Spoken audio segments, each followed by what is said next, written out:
da vur, şunu da vur. Vur şunu da. Tamam. Şuna da bak şuna. Yok. Şu var ya. Bir dakika. Yok. Ne yapıyorsun lan? Tamam. Marketime gaz atma diyorum. Tamam bir geri çekin. Bir geri çekin lütfen. Arkadaşlar.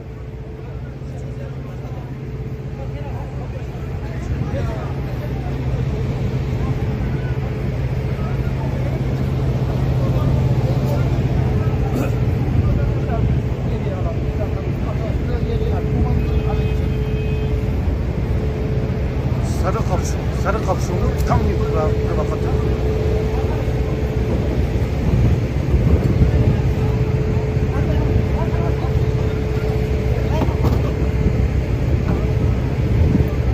Gördüğünüz gibi güvenlik güçleri hiç yok yere saldırıyor. İnsanlara gaz bombası sıktı. Buradaki petrolün pompasını kırdılar. Hiç yere bunu yapıyorlar. Buradaki petrolün pompasını kırdı.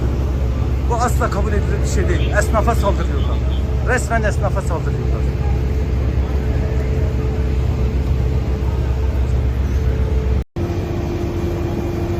Şu anda belediye seçimler için ilçe seçime gidip itirazımızı yapmaya gidiyoruz. Ancak gördüğünüz gibi güvenlik güçleri bütün güçleriyle önümüzü kesmişler. Gidip itiraz etmemizi bile engelliyorlar. Demokratik hakkımızı kullanacağız ancak onu bile engelliyorlar.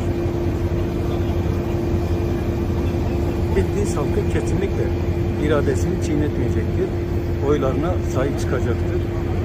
Bütün iktidarın yaptığı kirlilikleri ifşa edeceğiz.